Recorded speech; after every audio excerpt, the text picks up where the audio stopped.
Halo, Halo, halo, sore. Pak Surya. Apa kabar, Mbak Dia? Baik.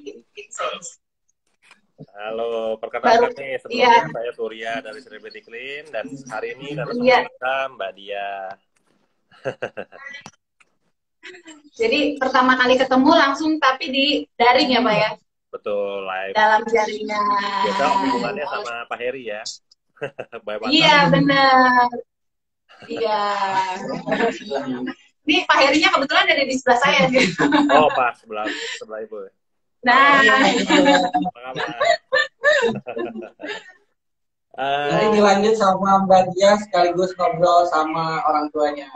boleh, boleh. Biar banyak orang juga ngerti ya, Pak Heri ya. Soalnya jujur Iya, siap, saya juga siap. eh, belum lama tahu juga sih tentang Oh apa iya, iya, iya. atresia biliar ini. Oh, benar. Terus di sini saya mau kenalkan ke teman-teman semua juga ya.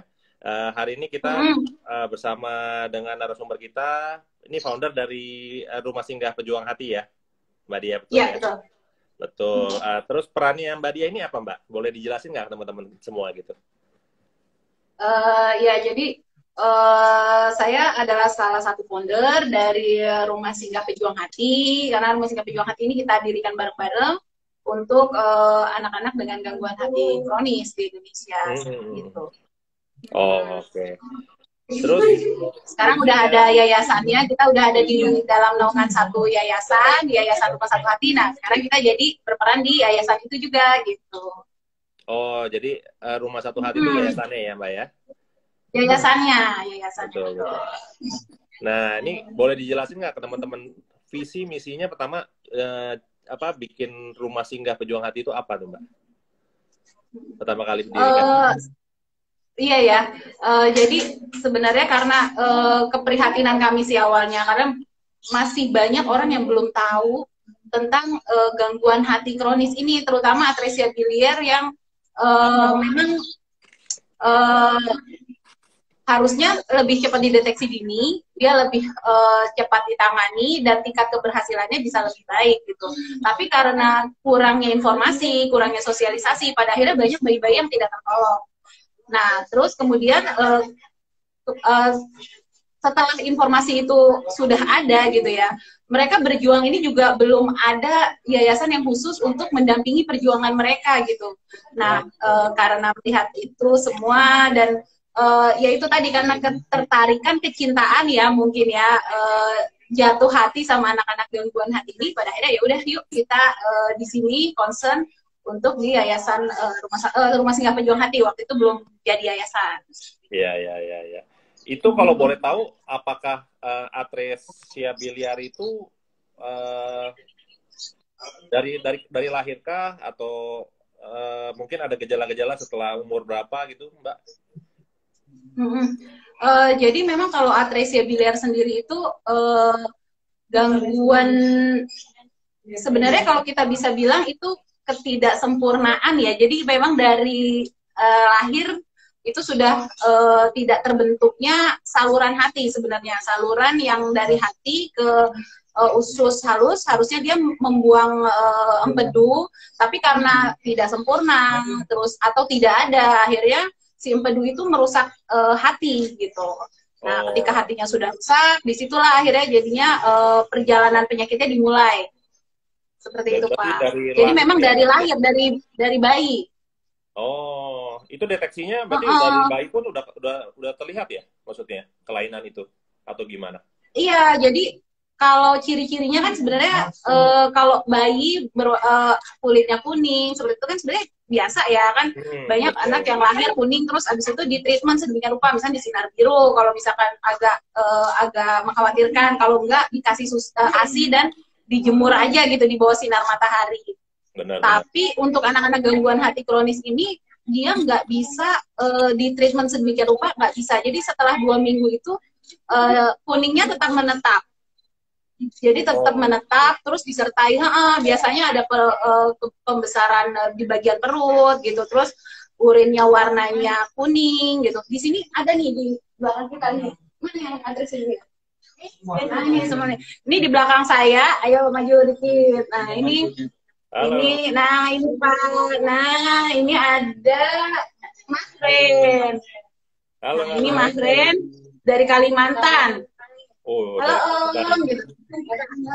Halo, halo. Jadi memang kulitnya, matanya itu berwarna kuning, terus perutnya cenderung membesar gitu.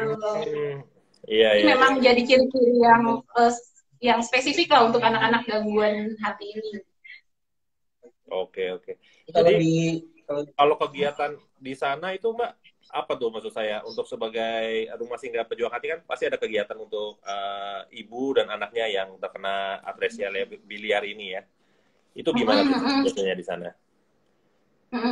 Jadi sebenarnya kalau rumah singgahnya sendiri gitu, ini sebenarnya kayak rumah aja, kayak mereka kan berobat ke atau kontrol rawat jalan di rumah sakit ya, di RSCM, kemudian dia pulang ke rumah, dia melakukan aktivitas kayak di rumah aja, karena ini kan memang hanya tempat untuk singgah dari misalkan kayak Naila ini dari Surabaya, terus ada yang dari Kalimantan. Jadi di sini seperti tempat tinggal biasa, cuma memang berbedanya karena kita di sini ada misi sosialisasi. Jadi mereka di sini juga punya misi sosialisasi kalau ada tamu yang datang lewat media sosial mereka, mereka juga menginfokan tentang gangguan hati ini. Kemudian juga ada kegiatan-kegiatan lain, misalnya kayak pelatihan kemandirian yang kita adakan sebulan sekali, misalnya kayak gitu. Jadi sebenarnya ini kayak rumah singgah biasa, cuma memang untuk lebih ke sosialisasinya kalau supaya orang di luar sana tahu lah gitu tentang gangguan hati ini. Iya, banyak yang belum tahu soalnya juga ya Mbak ya. Banyak yang belum tahu. Nah, cuman kalau boleh tahu juga itu kan ini kan sebenarnya nggak umum ya. Itu kesulitan-kesulitan parent-parentnya itu orang tuanya itu terhadap penyakit ini gimana tuh Mbak? Yang biasanya Mbak temui gitu kira-kira. Boleh nggak kalau orang tuanya sendiri yang cerita boleh. nih? Wah, langsung dari sumbernya nih. Boleh. Halo, coba Mama.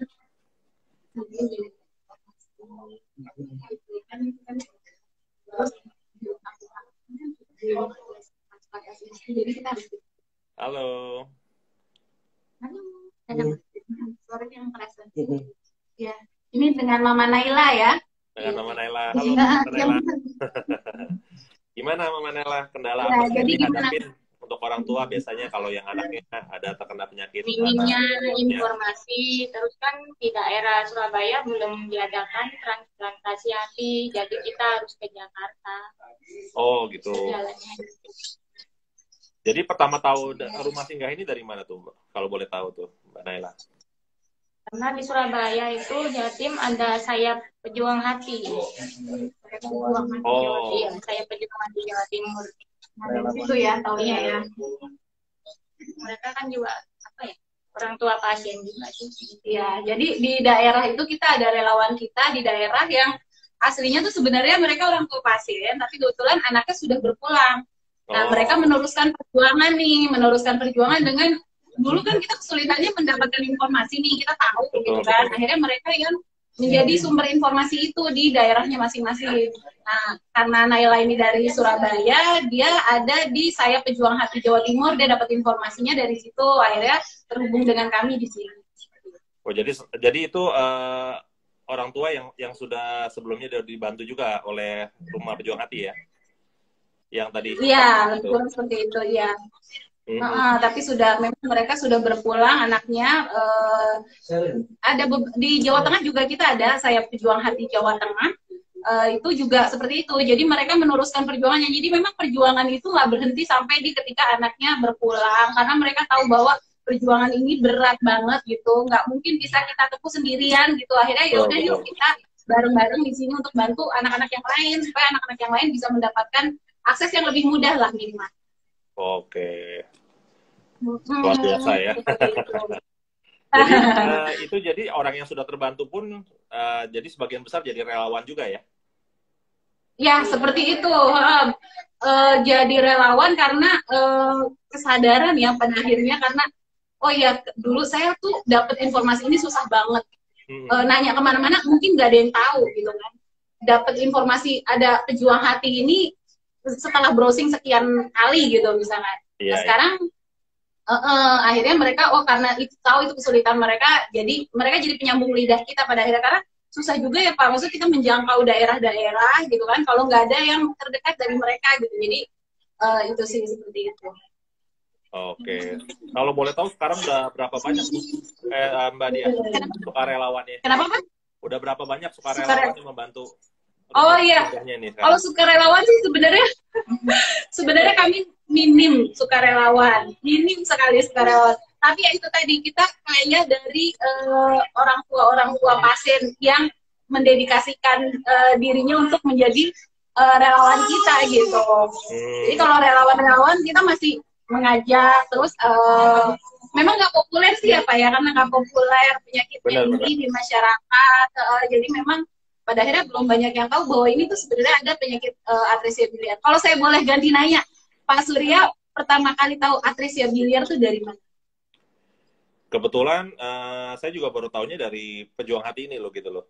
Karena temanku bilang kita bantu deh yang nggak anak-anak yang sakit tapi penyakitnya itu nggak umum orang tahu gitu loh. Pas saya tahu, saya baru dengar nih malah atresia biliari. Saya bilang saya juga. Iya. Jadi akhirnya kan saya juga baca dari websitenya ya, Instagramnya yayasan ini, makanya saya baru belajarin juga, ternyata ada yang seperti itu gitu loh. Karena kan kadang kan sebagai orang tua kan kita juga bingung ya, Mbak ya, sakit anak kita apa? Kalau kuning mungkin biasa ya, banyak anak kuning paling kan cuma di inkubator berapa hari keluar BPF gitu. Ternyata ini ada atresia biliar. Iya, atresia biliar itu. Iya. Dia penanganan kalau ada khusus nggak sih? Kenapa?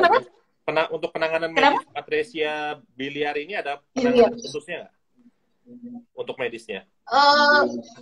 Kalau penanganan khususnya, jadi kalau misalkan maksudnya kalau pengobatan atau tahapan pengobatan yang khusus ya, maksudnya yang membedakan atresia biliar ini itu karena puncak pengobatan mereka ini adalah transplantasi hati. Itu Pak. Jadi karena memang hati mereka sudah rusak, sudah nggak bisa diperbaiki, kerusakan hati itu cepet banget dia tuh. Jadi kalau misalnya seandainya informasi ini sampai ke mereka sebelum usia 100 hari kelahiran, sebenarnya mereka bisa dilakukan operasi kasai, yaitu kayak bikin bypass dari hati ke usus, ke saluran cerna untuk membuang itu sebenarnya bisa menjadi untuk memperpanjang masa hidup lah, paling nggak memberikan harapan hidup yang lebih panjang. Tapi karena minimnya informasi, sosialisasinya masih kurang, jadi seringkali mereka ketemu informasinya itu setelah lewat dari 100 hari. Pada akhirnya hati mereka memang sudah mengalami kerusakan berat, dan kalau sudah mengalami kerusakan berat, satu-satunya jalan pengobatan yang harus ditempuh yaitu transplantasi hati. Jadi mereka ini di sini yang sedang menunggu untuk proses transplantasi hati, karena memang prosesnya itu juga untuk menuju ke transplant nggak simpel gitu, ada proses-proses yang harus dilalui kayak gitu. Iya. Terus kalau boleh tahu sekarang berapa banyak jumlah anak yang sakit yang dibantu oleh yang sekarang ini yang ada di rumah singgahnya gitu loh? Ya, teman-teman boleh tahu juga. Kalau di rumah singgahnya sendiri, ini kalau kita bicara tentang rumah singgah, ini berarti kita bicara kapasitas ya Pak, kapasitas. Kita ada 7 kamar, sebenarnya 7 kamar, dan ada beberapa yang kos di sekitar rumah singgah, jadi mungkin sekitar 10-12 anak. Itu yang kalau kita bicara skala rumah singgah, tapi masalahnya kita mendampingi tidak hanya yang ada di dalam rumah singgah.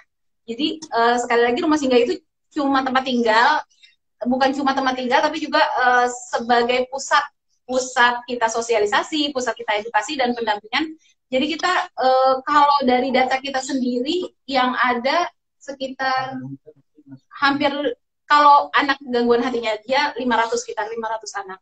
Tapi yang di Jakarta itu sekitar 50 anak. Oh, berarti 500 jadi memang angka seluruh Indonesia. Iya, jadi memang angkanya itu memang terus meningkat gitu ya.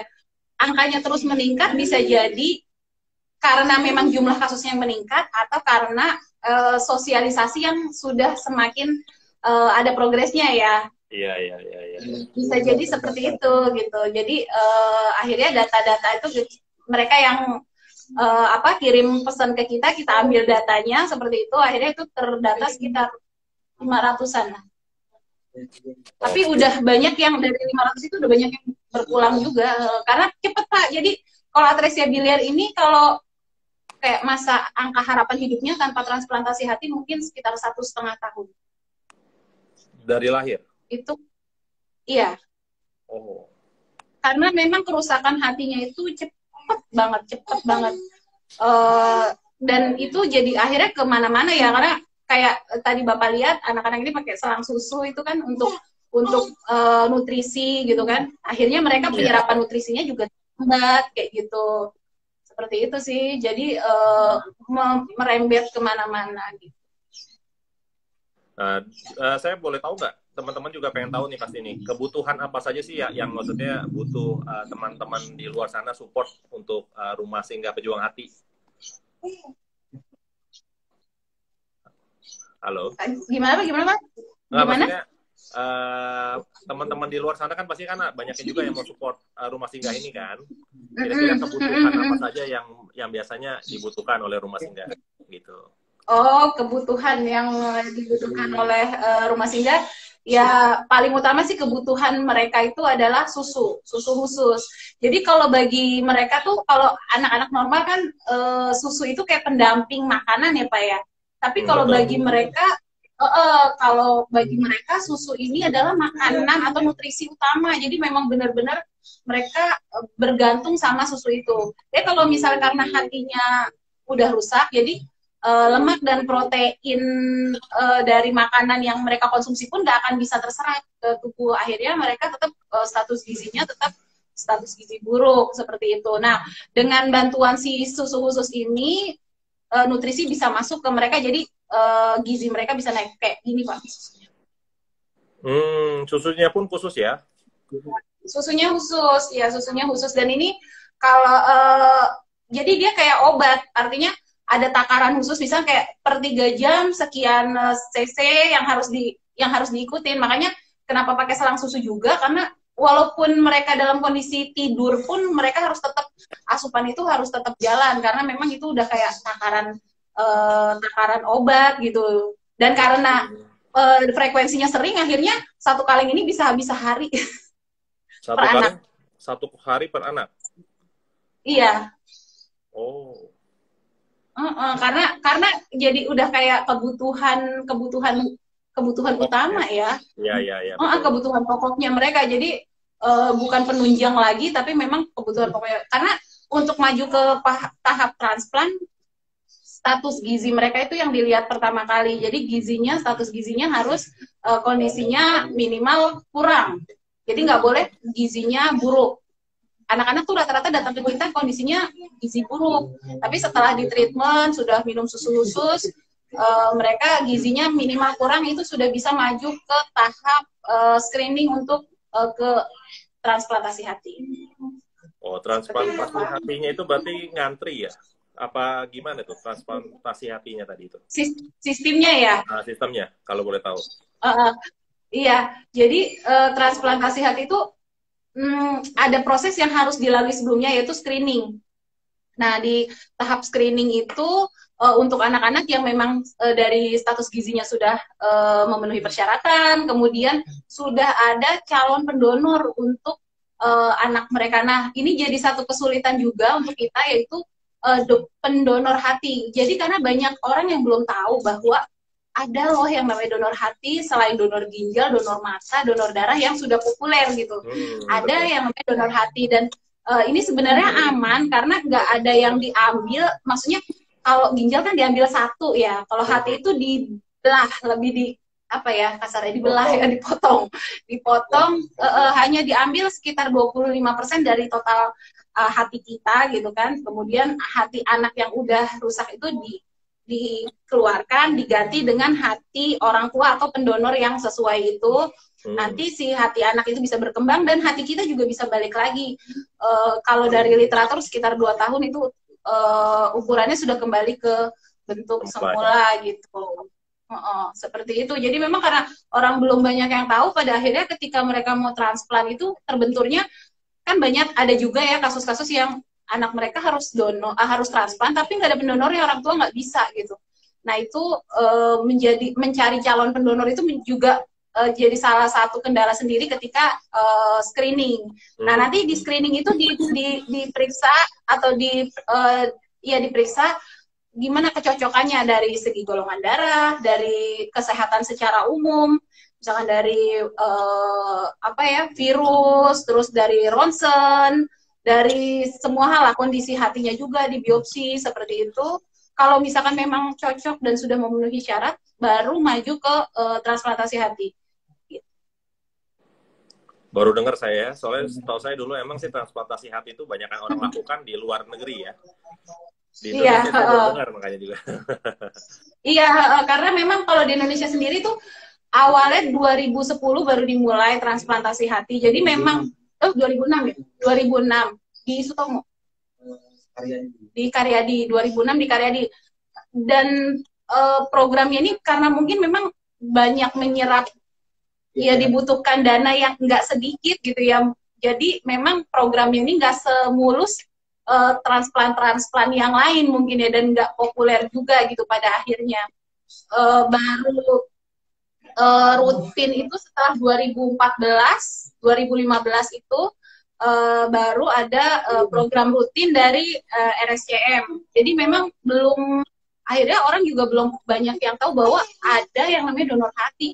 Hati itu bisa didonorkan gitu. Oh, jadi semuanya itu di Indonesia mungkin baru di Jakarta ya? Transplantasi hatinya itu. Saat ini yang memang programnya berjalan itu ada di ada di Rumah Sakit Cipto. Oh, Cipto. Yang lainnya memang sudah pernah, seperti Karyadi sudah pernah, kemudian Sutomo dan ada Malik, Sarjito ya. Sarjito juga sudah pernah, tapi memang yang programnya terus bergulir yaitu di RSCM saat ini.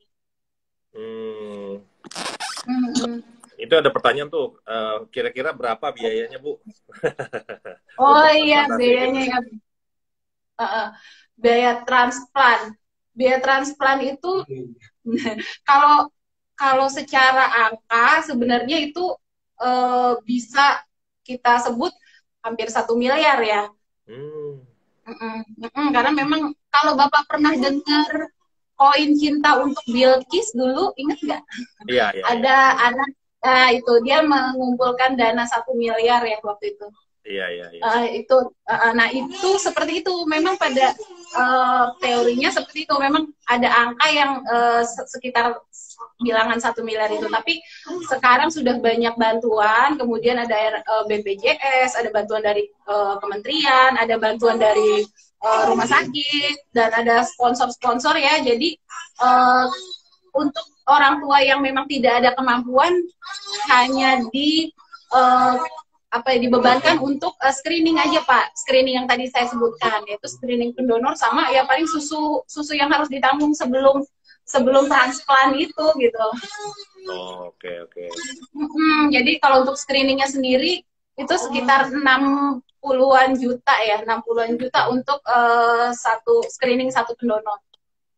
Oh, lumayan juga ya. Itu panjang, apakah screening itu waktunya panjang gitu ya? Sampai semahal itu? Kenapa? Untuk screening apakah panjang? Maksudnya prosesnya sampai semahal itu? Atau emang mahal seperti itu? Bukan, karena banyak yang diperiksa Pak. Jadi memang semua ya. Jadi bukan hanya jasmani, tapi rohani, artinya psikologis. Semua diperiksa, semua dari semua sisi, dari semua aspek gitu. Dari advokasinya, kemudian psikiatrinya, kemudian dari jasmaninya. Jasmaninya itu semua menyeluruh, ibaratnya memang ketika mendonorkan hati itu memang benar-benar memang yang baik, yang bagus gitu. Karena kalau misalnya sampai mendapatkan yang bagus gitu, akhirnya jadi rejeksi. Itu yang bahaya sebenarnya untuk anak-anak post transplant, yaitu rejeksi. Kalau rejeksi itu bisa resikonya kematian pastinya. Oh, nggak cocok ya? Itu kayak seperti nggak cocok lah. Iya, nggak cocok Pak. Makanya di screening itu, di proses screening itu dicari ya minimal mendekati cocok gitu. Oke. Dari segala sisi. Seperti itu. Ini ada pertanyaan juga tuh Pak tuh. Iya, kalau di Rumah Singgah Pejuang Hati melayani apa saja, Bu? Iya. Iya, melayani apa saja.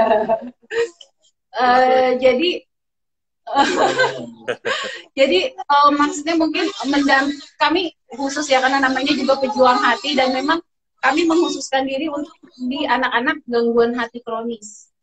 Penyintas gangguan hati itu kami hanya mendampingi anak-anak dengan gangguan hati kronis.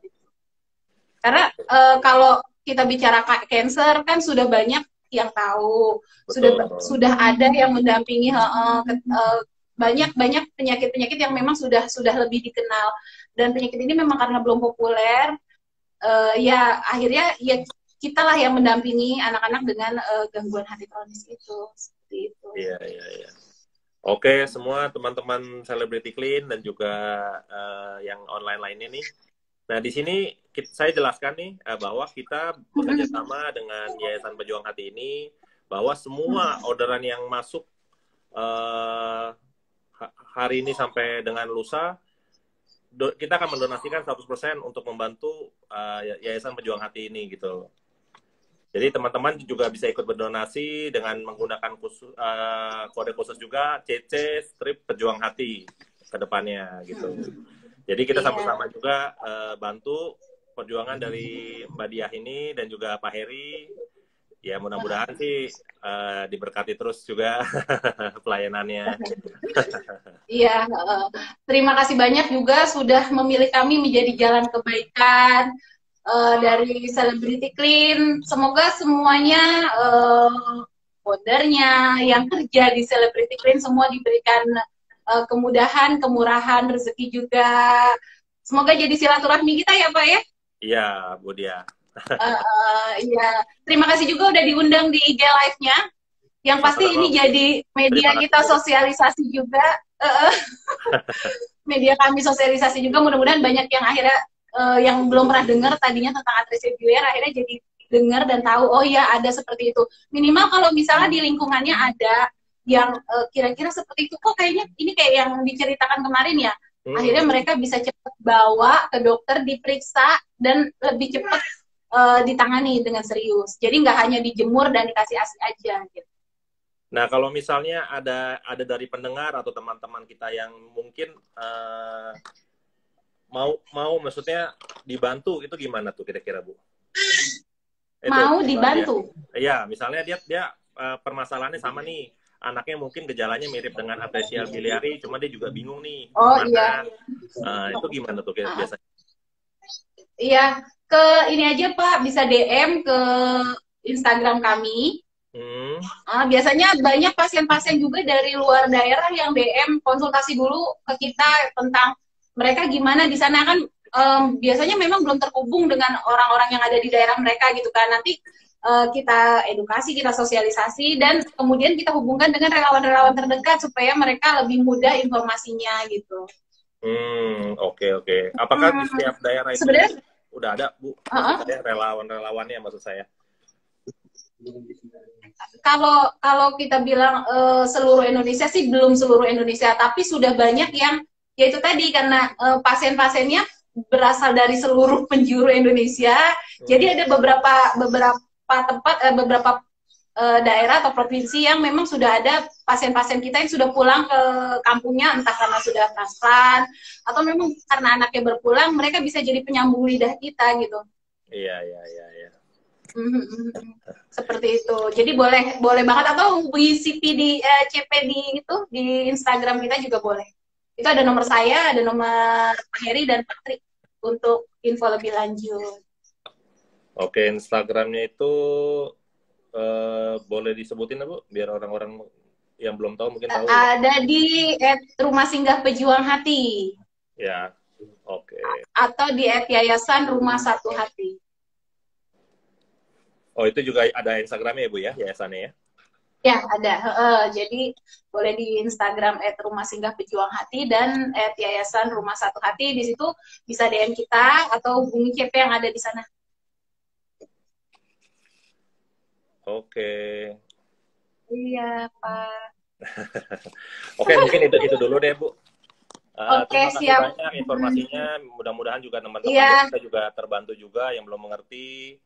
Dan juga mudah-mudahan banyak juga orang-orang yang mau ikut berdonasi untuk membantu Yayasan Pejuang Hati ini, gitu. iya, iya. Terima kasih banyak juga Pak Surya. Terima kasih banyak. Semoga lancar semuanya. Sama-sama. Semoga kita nanti bisa ketemu di era yang sudah bebas dari new normal dan PSBB ini. Oh ya Bu, tuh ada satu pertanyaan lagi tuh. Dia ada temanku mau tanya, awal cerita terbentuknya rumah singgah ini gimana tuh Bu? Oh iya, jadi dulu itu waktu sebelum ada rumah singgah ini kita berkegiatan sendiri-sendiri. Kayak saya punya gerakan sendiri, Mas Heri punya gerakan sendiri, kemudian ada Pak Tri juga yang orang tua pasien waktu itu, dan dia juga ada mengkoordinir lah teman-temannya di yang orang tua pasien pejuang hati gitu ya. Nah terus karena ya itu kita lihat dari keprihatinan kita bahwa memang banyak sekali yang perlu dibantu dari anak-anak gangguan hati ini. Pada akhirnya kita lihat apa sih yang sebenarnya kebutuhan yang paling utama dari mereka. Karena rata-rata kan mereka dari luar Jakarta, karena ya itu tadi sentral pengobatan mereka ada di Jakarta. Jadi kebutuhan utama mereka sebenarnya yang pertama itu adalah rumah singgah gitu kan. Tempat untuk mereka tinggal dari kampung, nggak seminggu 2 minggu, mungkin mereka bisa sampai 2 tahun waktu itu baru dia bisa transplant. Artinya kalau misalkan mereka harus mengeluarkan dana untuk untuk tempat tinggal di daerah Jakarta Pusat pasti kan besar banget ya Pak ya, belum lagi kebutuhan-kebutuhan lainnya pastinya seperti itu. Jadi akhirnya ya itu biaya tinggalnya ya. Iya betul. Pada akhirnya ya udah yuk kita bikin rumah singgah pejuang hati ini. Kita jadi berkumpul nih, saya, Mas Heri dan Pak Tri. Yuk kita bareng-bareng ada di bikin rumah singgah pejuang hati ini seperti itu. Jadi ini mulai tahun 2017 awal. Tapi kita bergerak memang sudah dari 2015-an, 2014, 2015. Oke, mungkin ada yang mau bertanya lagi kira-kira. Iya. Nah, tuh ada Aina juga tuh, pejuang hati kita dari Cirebon yang sudah transplant. Salam satu hati katanya. Salam satu hati juga. Halo Aina. Iya, ada pejuang hati Jateng Jogja juga yang hadir. Terima kasih udah ikutan di live IG-nya.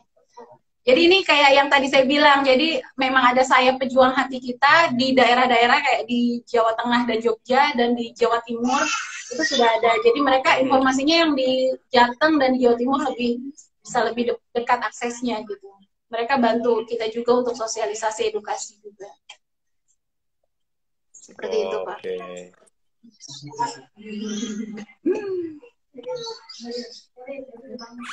Oke, kalau nggak ada pertanyaan mungkin segitu dulu deh Bu. Informasinya. Ya, oke, siap. Terima kasih banyak juga Pak. Ya, selamat sore. Selamat sore. Salam satu hati. Salam satu hati juga.